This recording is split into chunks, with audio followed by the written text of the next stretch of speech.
Hello, lovely people. So today I'm reading from Meditations on the Tarot, a journey into Christian Hermeticism. I'm going to read today from letter 20, the Judgement. I haven't actually been reading these chapters in order, preferring to read them as my intuition tells me to.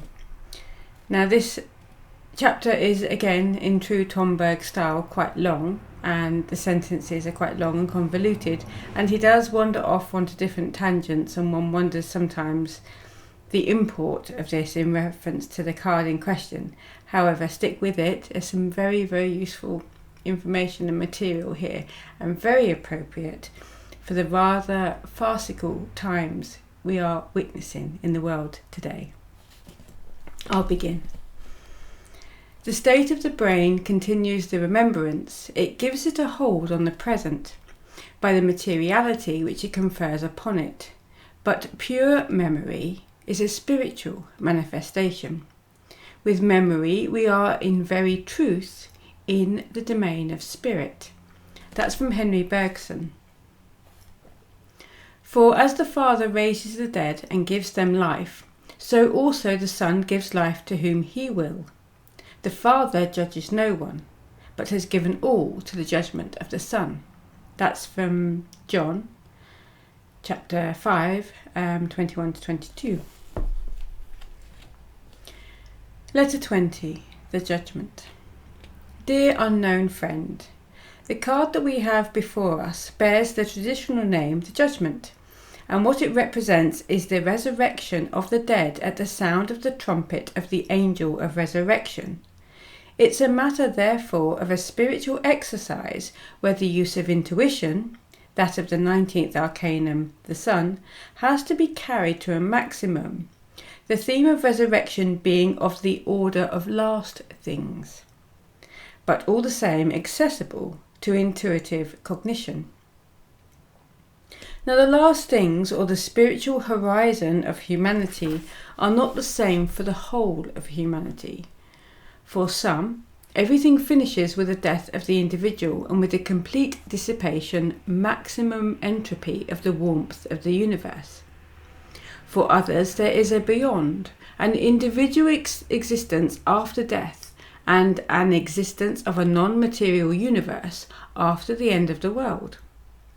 For still others, there is not only spiritual life after death for the individual, but also his return to terrestrial life, reincarnation, as well as cosmic reincarnation, i.e. an alternation of states of Manvantara and Pralaya. Others again see for the individual something beyond repeated incarnations, namely the state of supreme peace of union with the eternal and universal being, the state of nirvana. Lastly, there is a part of mankind whose existential horizon goes beyond not only post-mortem existence and reincarnation, but also even beyond the peace of union with God, its resurrection, which constitutes their spiritual horizon.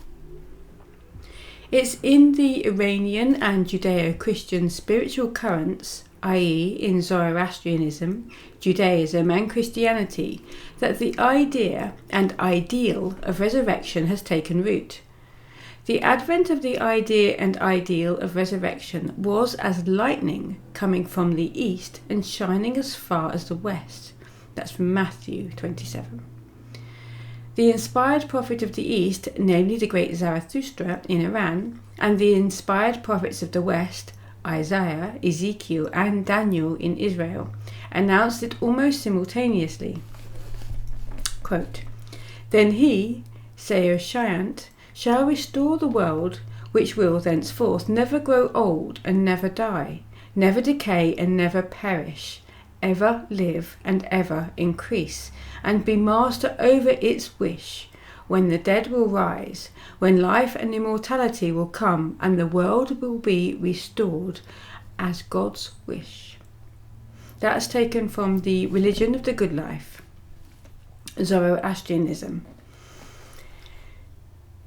Here is expressed the Zoroastrian idea concerning the Ristakes, i.e. the resurrection from the dead.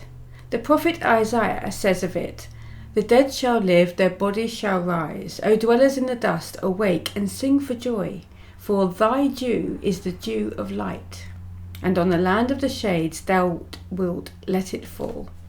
That's from Isaiah 26:19. What is the idea and ideal of resurrection? The following parable can be useful to us for understanding the meaning of the idea and ideal of resurrection. Some people are near the bed of a sick person and give their opinions on his state and his prospects. One of them says, "He's not ill. It's his nature which is manifesting in this fashion. His state is only natural." Another says, "His illness is temporary. It will be followed naturally by the re-establishment of his health. Cycles of sickness and health follow one after the other. This is the law of destiny." A third says, "The illness is incurable. He is suffering in vain. It would be better to put an end to his suffering and to give him, through pity, death." Then the last one begins to speak. "His illness is fatal. He'll not recover at all without help from outside. It will be necessary to renew his blood, for his blood is infected. I shall let his blood and then give him a transfusion of blood. I shall give my blood for this transfusion." And the end of the story is that after treating him accordingly, the ill person being healed gets up. These are the four principal attitudes towards the world. The pagan attitude is that of accepting the world as it is. The pagan, i.e. he who believes that the world is perfect and for whom the world is the God, cosmos, denies the fact that the world is sick. There was no fall of nature. Nature is health and perfection itself. The attitude of spiritual naturalism, i.e. that of minds whose horizon is enlarged by the present state of the world to recognition of the semi-cyclical evolution, the seasons of the great cosmic year of the world, is that of believing that degeneration and regeneration follow one another cyclically in the world, that falls and reintegrations of the world alternate, as do the seasons of the year. For spiritual naturalism, the present world is certainly sick, i.e. degenerate, but it will re-establish itself, i.e. it will regenerate necessarily and naturally according to the law of cyclicity. One only has to wait for it. The attitude of spiritual humanism is that of people who raise themselves above the pure and simple cyclicity of spiritual naturism and who protest in the name of the individual being against the interminable chain of cyclicity, be it seasons of the world or individual reincarnations, seeing here interminable subjugation and suffering for the human being. This attitude is one of negation both as a whole and in detail of past, present and future nature, whether spiritual or material, cyclical or unique. Life is suffering, therefore it would be cruel and inhuman to affirm it. Human salvation dictated by pity is to cut forever all links of the human spirit with the world and its cyclicity. The naive cosmolatry of paganism is the point of view of the first person in our parable, the one who says he's not ill. The spiritual naturism of enlightened paganism is the point of view of the second person, the one who says that illness is only a cyclic episode. The negation of the world of spiritual humanism is expressed by the third person who says, the illness being incurable, it is better to let the sufferer die. Now these three attitudes towards the world, historically manifested in pagan Hellenism, in Hindu Brahmanism, and in Buddhism, are distinguished from the fourth, i.e. that of active intervention, with a view to accomplishing the work of the purification and regeneration of the world, in that they lack the therapeutic impulse and faith in therapy. Whilst the attitude which is manifested historically in the prophetic religions, i.e. Iranian, Judaic and Islamic, and in the religion of salvation, i.e. Christianity, where renewal of the world is the motive force and final aim, this is essentially therapeutic. It's the fourth person of our parable, he who acts, heals, healing the illness through a transfusion of his blood, who represents the Christian attitude, which includes and realizes those of the prophetic religions. The Christian ideal is the renewal of the world, a new heaven and a new earth, from Revelation, i.e. universal resurrection. The idea and ideal of resurrection goes further than the negation of nature, as is the case with spiritual humanism of Buddhism. It signifies its complete transformation, the alchemical work on a cosmic scale of the transmutation of nature, spiritual as well as material, heaven and earth. There is no idea and ideal more bold, more contrary to all empirical experience, and more shocking to common sense than that of resurrection. Indeed, the idea and ideal of resurrection presupposes a force of soul, which renders it capable not only of emancipation from the hypnotizing influence of the totality of empirical facts, i.e. of breaking away from the world, not only of deciding to take part in the evolution of the world, that is to say, no longer in the capacity of an object of the world, but also rather as a subject, i.e. of becoming a motivating spirit instead of a moved spirit, not only of participating actively in the process of world evolution, but also of raising oneself to conscious participation in the process of world evolution. Conscious participation in the work of divine magic, the magical operation on a cosmic scale, whose aim is resurrection. The idea, the ideal, and the work of resurrection comprise the fifth asceticism. For there is natural asceticism, that of moderation and putting the brakes on desires with health in view. There is the asceticism of detachment, that of the spirit conscious of itself and of its immortality in the face of things that are transitory and of less value, with a view to freedom. There is the asceticism of attachment, that of the love of God, where loving Him is divesting oneself of all that which intervenes between oneself and the beloved, with a view to union. There is the asceticism of activity, that of active participation in evolution, i.e. of human work and endeavour aiming at perfection. And lastly, there is the asceticism of divine magic, that of the great work of resurrection. This fifth asceticism includes and crowns all the other asceticisms, since the work of divine magic presupposes union with divine will, and the realization and surpassing of evolution, complete freedom of spirit, and therapeutic action towards man and nature. The idea, ideal, and work of resurrection, therefore, make appeal to that which is most creative, most generous, and most courageous in the human soul. For the soul is invited to become a conscious and active instrument of accomplishment, neither more nor less of a miracle on a cosmic scale. What faith, what hope, and what love the idea, ideal, and work of resurrection imply here. In the words of the idea and in the face of the idea and ideal of resurrection, does one not remember St. Paul's words?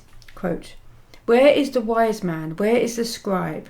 Where is the debater of this world? For since the world through its wisdom did not know God in his wisdom, it pleased God to save those who believe through the folly of preaching." That's from 1 Corinthians. The folly of preaching.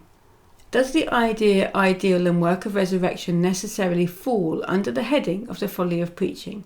Today, i.e. 19 centuries later, after 19 centuries of effort and evolution of human religions, philosophical, scientific, and last but not least, hermetic thought, after St. Augustine, St. Albertus Magnus, St. Thomas Aquinas, St. Bonaventura, the great mystics, the masters of alchemy, and their pleiad of idealist philosophers, after scientific evolutionism, depth physics, and depth psychology, after Henry Bergson, Teilhard de Chardin, and Carl Gustav Jung.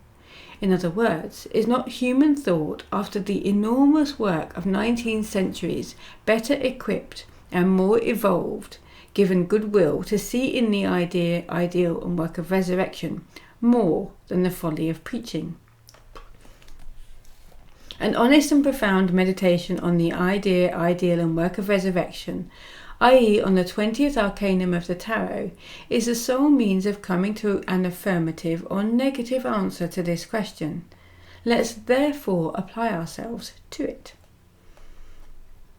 Let's take account first of all of the context of the card of this arcanum. Both the Marseille Tarot and the Tarot of Faltriez, and also that of the Court de Gebelin, represent a man and a woman who contemplate the resurrection from a tomb of a third person, an adolescent. The card represents a kind of parallelogram of resurrecting forces, the angel with the trumpet above, the parental love of the father on the right and the mother on the left, and below the arising of the resuscitated one from an open tomb. The man and woman are outside of the tomb. It's only their child and adolescent who is resuscitated. Therefore we have before us a parallelogram. In the book we have a diagram of a diamond interspersed with a horizontal and vertical cross. The angel at the top, the child at the bottom, the father on the right and the mother on the left. This geometrical figure, derived from the image of the card of the 20th arcanum, portrays the composition of the forces realizing resurrection, the sound of the angel's trumpet, the parental love of the father and mother, and the effort of arising of the resuscitated adolescent. It's the same composition of operative forces that we find in the raising of Lazarus at Bethany, where Jesus plays the role of the angel, the father and the mother all in one. Jesus wept. So the Jews said, "See how we loved him. He loved him." Jesus, deeply moved again, came to the tomb. It was a cave, and a stone lay before it. Jesus said, "Take away the stone." So they took away the stone. He cried out with a loud voice, "Lazarus, come out." The dead man came out, his hands and feet bound with bandages, and his face wrapped with a cloth. Jesus said to them, "Unbind him and let him go." That's taken from John 11:35-44. Now, Jesus weeping manifests the tender love of the mother. Jesus, deeply moved, again coming to the tomb and saying, "Take away the stone," manifests the active love of the father.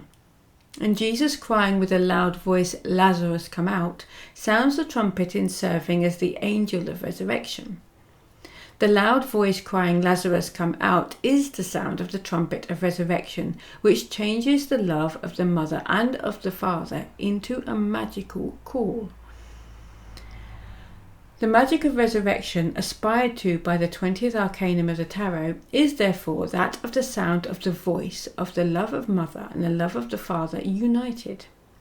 Just as the earthly father and mother give life to the child at his incarnation, where the angel of life sounds the trumpet in order to call his soul into incarnation, and the trumpet formed by his outspread wings is then turned above, so do the celestial father and mother restore the child to life at his resurrection, where the angel of resurrection sounds the trumpet in order to call his soul and his body to resurrection, and the trumpet formed by his outspread wings is then turned below.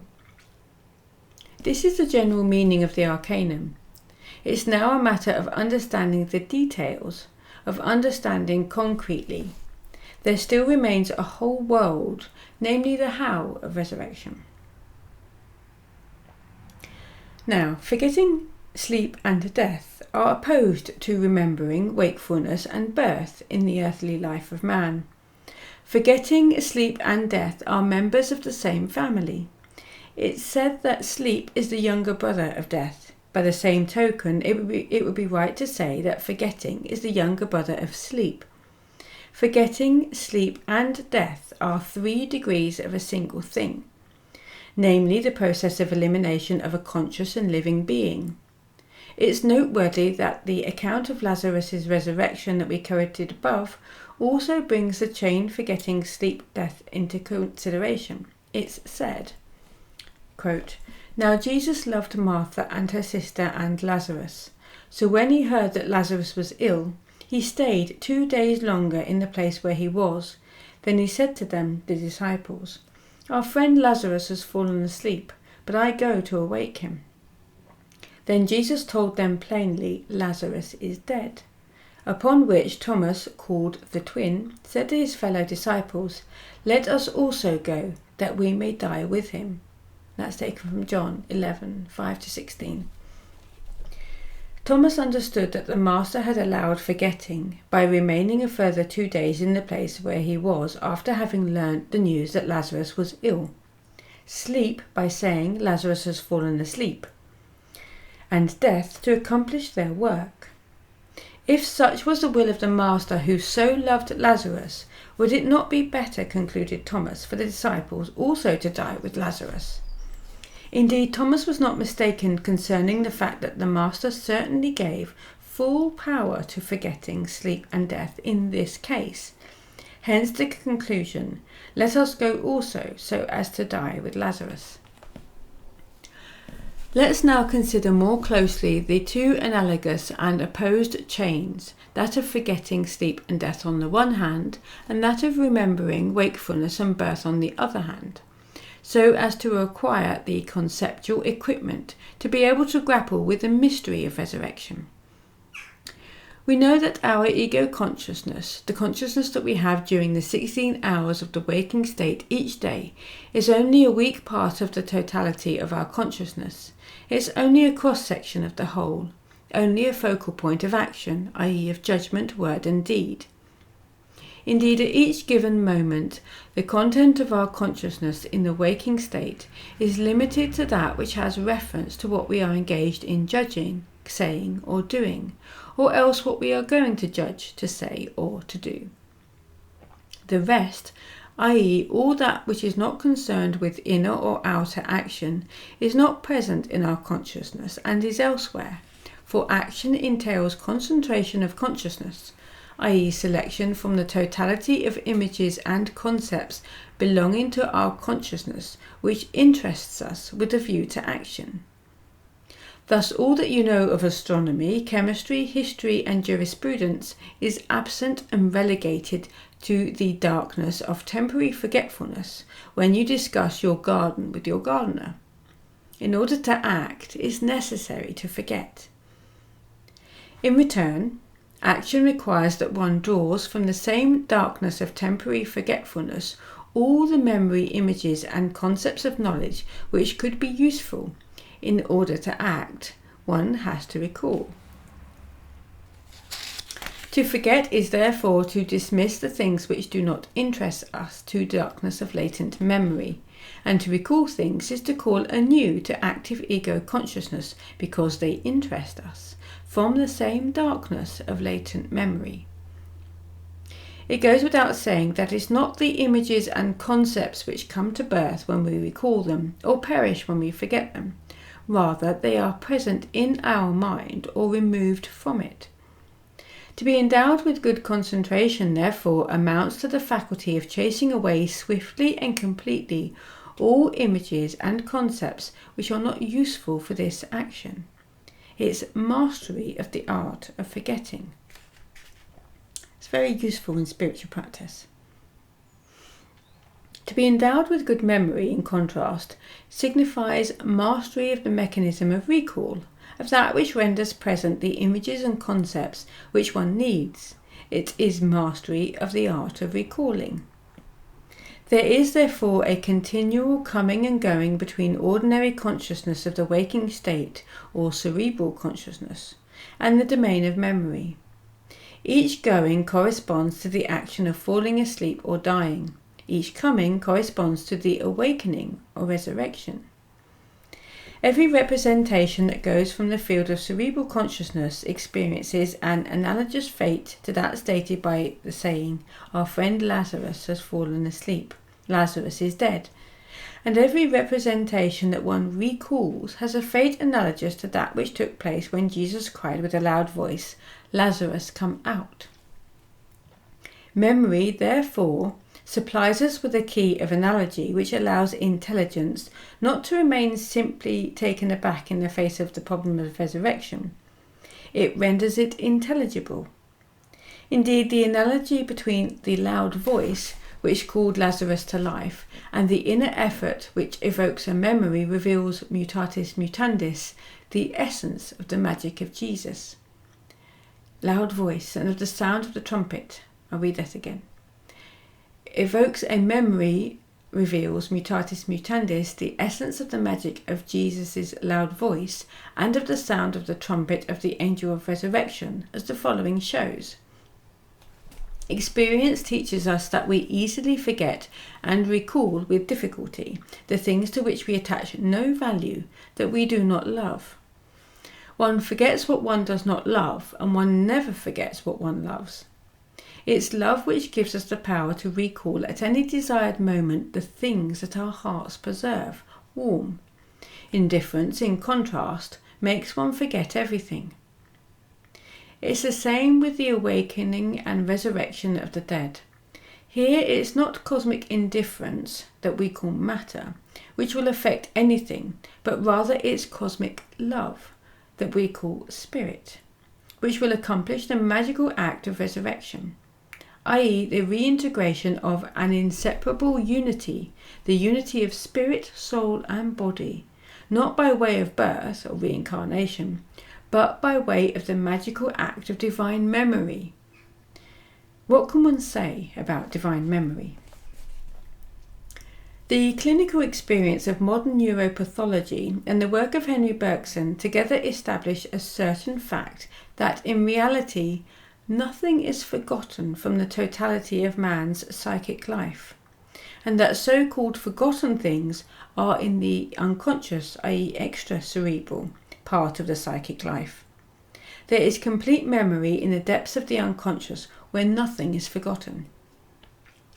Just as the microcosm, the human being, forgets nothing, so does the macrocosm, the world, not forget anything.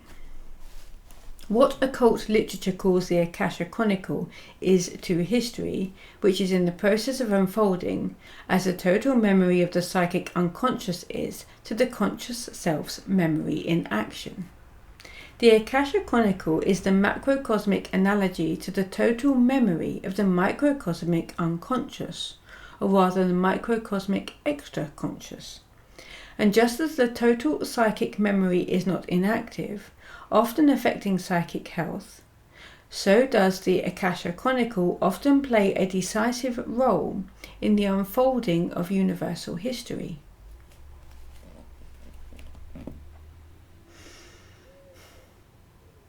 The two analogous terms, the total psychic memory of the individual and the Akasha Chronicle, the memory of the cosmos, are too general.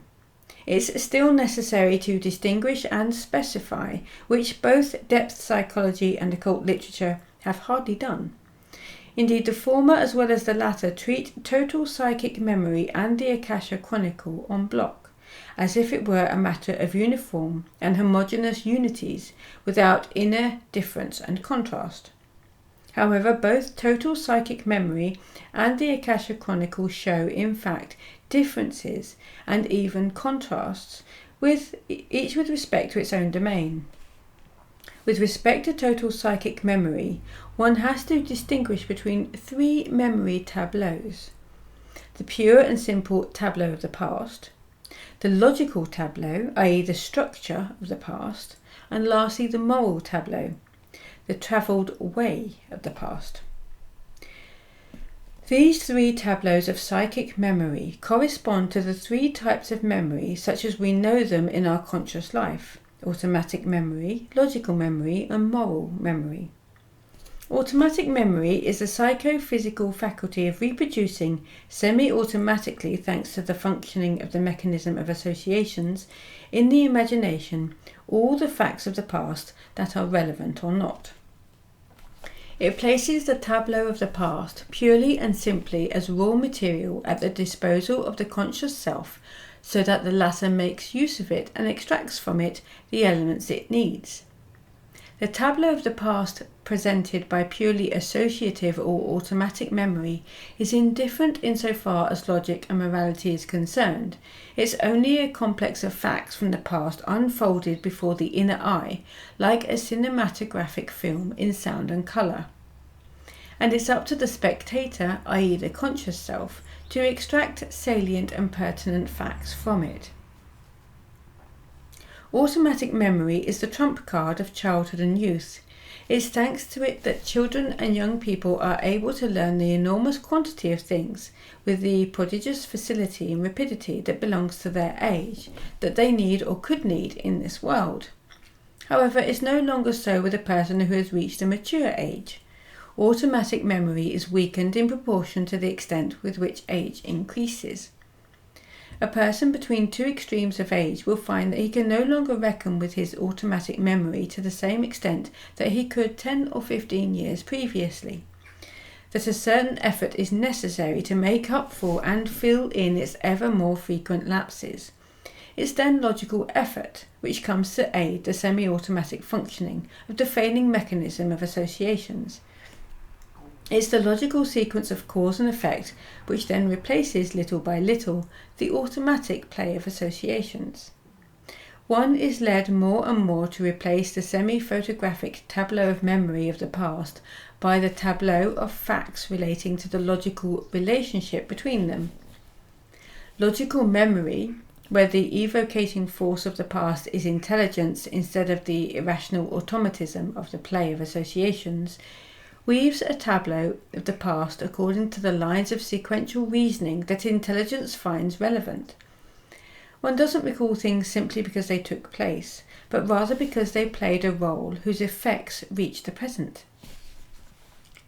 Just as automatic memory with time gives up its supremacy in the domain of evoking the past to logical memory, so does the latter yield its dominant role to moral memory.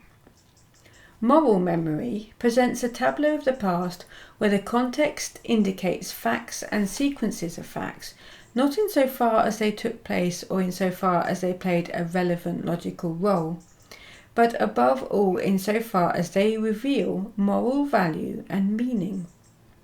In old age, moral memory more and more replaces logical memory, and the force of memory then depends on moral force, on the intensity of the moral and spiritual life of the person in question. And as there is nothing in the world which is so insignificant that it is beneath moral and spiritual values, and as there is nothing so lofty that it's above them, the moral memory in old age of a person with an awakened heart can, in principle, replace without fault all the functions of automatic memory and logical memory.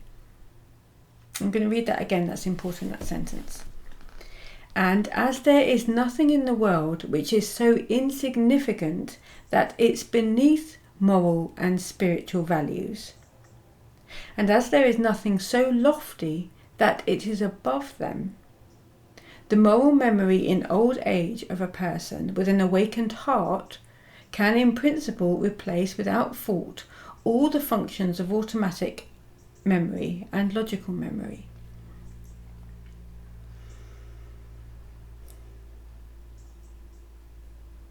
Now a threefold macrocosmic memory, the threefold Akasha Chronicle, corresponds to the threefold microcosmic memory, automatic memory, logical memory, and moral memory. There are in fact 3 Akasha Chronicles. Occult literature, however, makes a case for only one, which is customarily spoken of as a kind of cinematographic film of the world's past, unfolding before the seer's eye. Things and events of the past as they were, with all their details, with semi-photographic exactness. This chronicle, which moreover certainly exists, displays the remarkable characteristic that the more remote the past, the more the two contrary tendencies are manifested, namely that of ascent towards higher spheres and simultaneously that of descent towards lower spheres. One could say that it's divided into two parts, where one rises above the other and the other descends below. So we have a central line with one tableau above and one tableau below. Thus, a twofold process takes place in the Akasha Chronicle. It's spiritualized and at the same time concretized, in proportion to the extent that the distance from the present into the past increases. One could compare this process with what happens to the trees in autumn. The leaves are separated from the tree. They fall onto the ground, and the tree itself, reduced to the essential of its form, stands out in more austere and precise lines against the background of the sky. In fact, it's a matter of a process comparable to that of abstraction. Just as in the case of the process of abstraction, all that which is not essential is set apart, and only that which is essential is retained. So a similar process takes place in the Akasha Chronicle. A selection of the essential is retained, i.e. another spiritualized Akasha Chronicle is separated off, whilst the waste, which remains like dead leaves, constitutes another Akasha Chronicle, the lower chronicle. This latter descends from sphere to sphere and ends in the subterranean sphere. The Akasha Chronicle, which is present at first as one and undivided, therefore divides into two distinct chronicles that must be sought for in different spheres. These two chronicles are distinguished above all by the difference in their general character. One is essentially qualitative, while the other has a quantitative character. This means to say that the higher chronicle consists solely of symbolic facts, typological facts representative of a whole series of facts, leaving their number out of account, and the lower chronicle consists precisely of the series of facts rejected as useless by the higher chronicle, rejected because they are already found to be qualitatively represented by a symbolic or typological fact. Therefore, just as logical memory disengages itself from automatic memory and replaces it at a mature age in the life of the human individual, so does the Akasha Chronicle disengage the higher chronicle, analogous to logical memory, in the individual's life, to replace that which becomes the lower chronicle, which latter descends into the subterranean sphere. The higher chronicle is the intelligent memory of the history of the world. It is the book of truth that one can not only read, i.e. see, but also swallow, i.e. assimilate, in such a way that it becomes always present in us, and which, quote, will be bitter to your stomach, but sweet as honey in your mouth. That's taken from Revelation 10:9. The other book, the Book of Archives, or the Book of Facts, is no part of initiation, i.e. it can't be swallowed. One can draw items of information from it only by procedures such as psychometry, mediumistic clairvoyance, or also by the intermediation of beings who have access to the subterranean region where it's to be found. There is another book, the Book of Life, of which the Apocalypse speaks, where it said, quote, books were opened, also another book was opened, which is the Book of Life. And the dead were judged by what was written in the books, by what they had done. That's Revelation chapter 20, verse 12. The Book of Life is the third Akasha Chronicle, which corresponds to moral memory in the individual human life. It contains only what is of eternal value, i.e. that which is worthy of living eternally, that which is worthy of resurrection. The third Akasha Chronicle, the Book of Life, contains the past only insofar as it is of significance for the future, and the future only insofar as it is of significance for eternity. But don't think, dear unknown friend, that the Akasha Chronicle or the Book of Life consists only of great things, that it does not have the things of ordinary or so-called daily life. It does so because, I repeat, there is nothing in the world which is so insignificant as to be beneath moral, i.e. eternal, value. And there is nothing so lofty so as to be above moral value. Indeed, this chronicle contains many a thing judged as small, but which is great in the moral context of life. One finds here, for example, complete texts of manuscripts written by authors who, as editors, entrusted them to the four winds, addressing them to anyone into whose hands they would perhaps at some time fall. One also hears there the prayer borne by the last breath of a dying atheist or agnostic, the prayer which no one heard and no one expected. One sees there the radiation of the small coins put by the poor widow in the temple coffers, and many things judged as small by the world. The Book of Life is therefore the moral memory of the world. Therefore it doesn't contain forgiven and atoned for sins.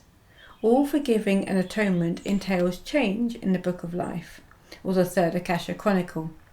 For this reason it's constantly modified, written and rewritten from day to day, for just as within the individual's moral memory the accounts to be adjusted are cancelled for those whom one has pardoned, consciously forgetting them, so forgiven and atoned for sins are effaced from the Book of Life.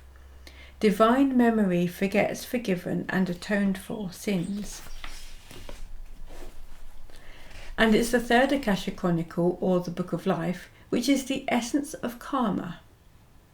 Since the incarnation of Christ, karma has become the affair of the Lord of Karma, who is Jesus Christ. For Jesus Christ not only preached the new law, which must replace the old law of an eye for an eye and a tooth for a tooth, that's from Exodus, chapter 21, verse 24, but also realised it on the cosmic level by elevating the Book of Life above the Book of Accounts of strict justice. Karma is therefore no more the law of cause and effect solely, which works from incarnation to incarnation. It's now above all the means of salvation, i.e., the means of effecting new inscriptions in the Book of Life and of effacing other inscriptions from it. The cosmic sense of the sacrament of baptism is the act of the passage of the soul from ancient karma to new karma, i.e. from the law of the regulation of accounts to the law of pardon of the Book of Life. And it's this truth that one confesses by saying the words of the Creed, Confiter unum baptisma in remissionem peccatorum. I acknowledge one baptism for the forgiveness of sins. For the remission of sins signifies their effacement from the Third Akasha Chronicle, the Book of Life. The three Akasha Chronicles are to be found in different spheres.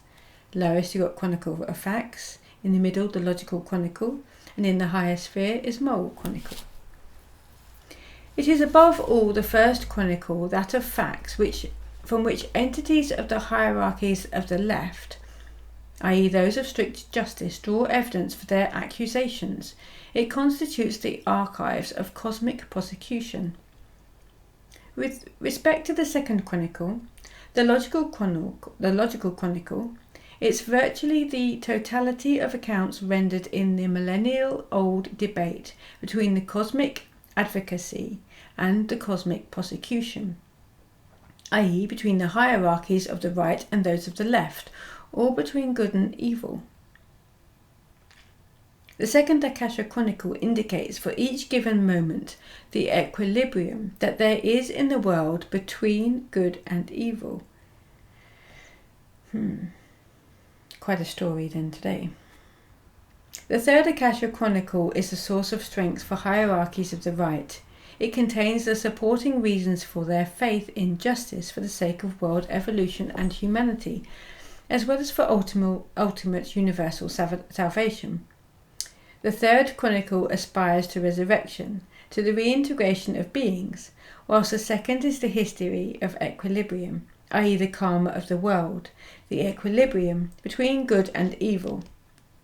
The first chronicle, that of facts pure and simple, supplies the points of support for the arguments of the hierarchies of the left, who don't believe in mankind and accuse mankind at all reproachable points. Leibniz, the German philosopher, is the author of the statement considered as the classical formula of the most radical philosophical optimism. This world is the best of all conceivable worlds.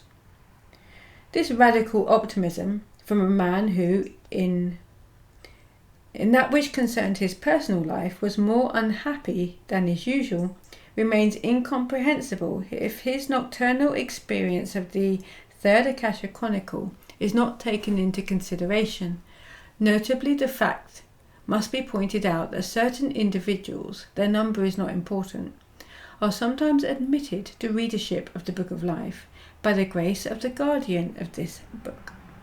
The Third Akasha Chronicle is shown to them in the state of sleep. They must forget this experience in their day consciousness, since the latter could not support such an increase of knowledge. But what remains to them is its psychic summary in the guise and the force of optimistic faith, such as Leibniz had, for example.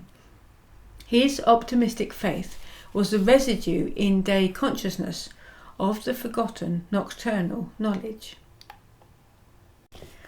Similarly, it can happen that someone can have the nocturnal experience of reading from the Second Akasha Chronicle, and as a result of this experience, the unshakable conviction is formulated, as for example by Friedrich Schiller, Die Weltgeschichte ist das Weltgericht, that the history of the world is the judgment of the world, i.e. that the history of the world is perpetual judgment, or karma.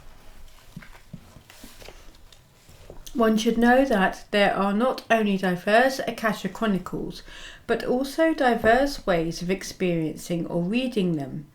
One can see the Akasha Chronicle, one can hear it, and one can be seated or immersed in it.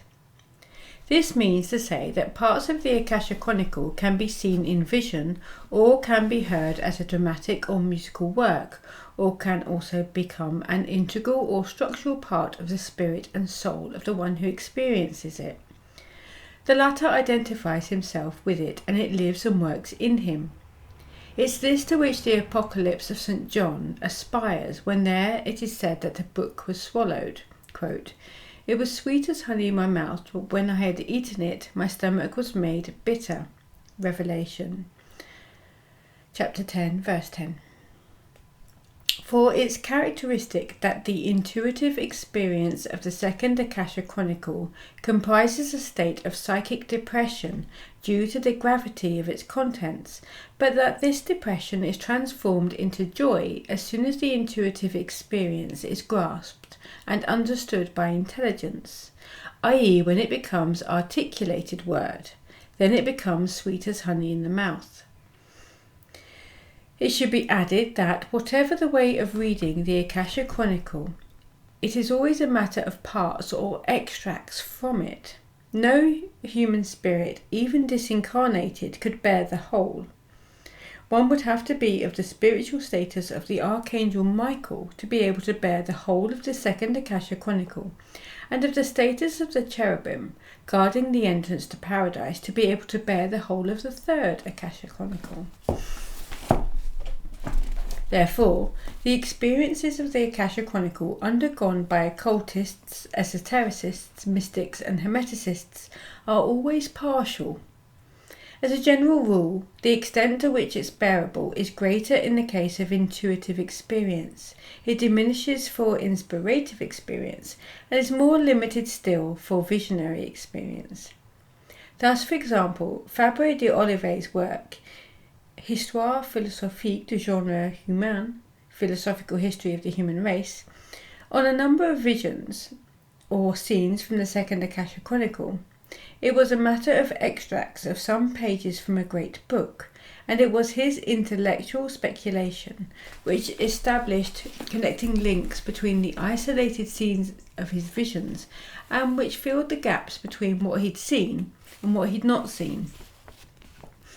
This is why, quite rightly, he entitles his work Philosophical History of the Human Race. For the greater part of his work is due to his philosophy, i.e. to intellectual interpretation and speculation. It would therefore be a grave error to consider Fabre d'Olivet's work as revelation or purely and simply an account of what he read in the Akasha Chronicle. There is to be found there not only things which the author's predilection plays a role, but also quite marked prejudices, for example that against Christianity. However, this does not bear any prejudice against his merit of having been an angel of the tradition at the beginning of the 19th century, and of having awoken, perhaps saved, some important aspects of the Hermetic tradition. For it was he who was the first to raise history to the level of Hermeticism, which before Fabre d'Olivet was strikingly lacking a vision of the history of the world. Before Fabre d'Olivet, the mystical aspect, the great alchemical work, the inner work of the new man and that of sacred magic, for a long time played the principal role in Hermeticism. It's thanks to him that a current of esoteric history was set in motion, which was represented by Saint Yves de Alvedre, H.P. Blavatsky and Rudolf Steiner, to name only the most well-known names.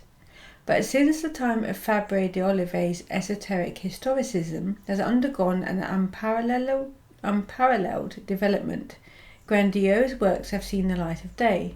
For example, from the Akasha Chronicle, Aus der Akasha Chronik, and chapters on cosmic history in occult science by Rudolf Steiner. And what we said above concerning the work of Fabre d'Olivet is equally applicable to his successors in the domain of esoteric historicism based on the Akasha Chronicle. For whatever the extent of their experience of the Akasha Chronicle may be, however imposing the results of their efforts to do justice to this experience may be, it remains nonetheless fragmentary, and it is to the intellectual effort of the authors, more or less crowned with success, that we owe the logical or artistic sequence of their pretended account from the Akasha Chronicle. Each of these authors of esoteric history has gaps in his experience of its source. The Akasha Chronicle has filled them by taking recourse to his own means, to his intelligence and erudition. Thus, the situation of esoteric historicism is at present such that one cannot swear by any particular work. Here also collective work is necessary from generation to generation, i.e. a living tradition, where each continues the work of his predecessors by confirming the truth, filling in the gaps, and correcting errors of interpretation or vision. Today no one should begin any more wholly anew from his own initiative in the domain of esoteric history, even if he is the most profound seer and greatest thinker. Henceforth it will be a matter not of isolated flashes of genius, but rather of a continuous collective endeavour of the tradition, which means to say of a slow but continuous growth of the light whose dawn was Fabre d'Olivet's work. I'm going to leave this chapter here. There are about another 15-16 pages of the Judgement. I'll have to come back to that, and we'll begin this again tomorrow. So I hope you've enjoyed the first part of Letter 20, the Judgement. It does get very good later on, and I will see you for the second part.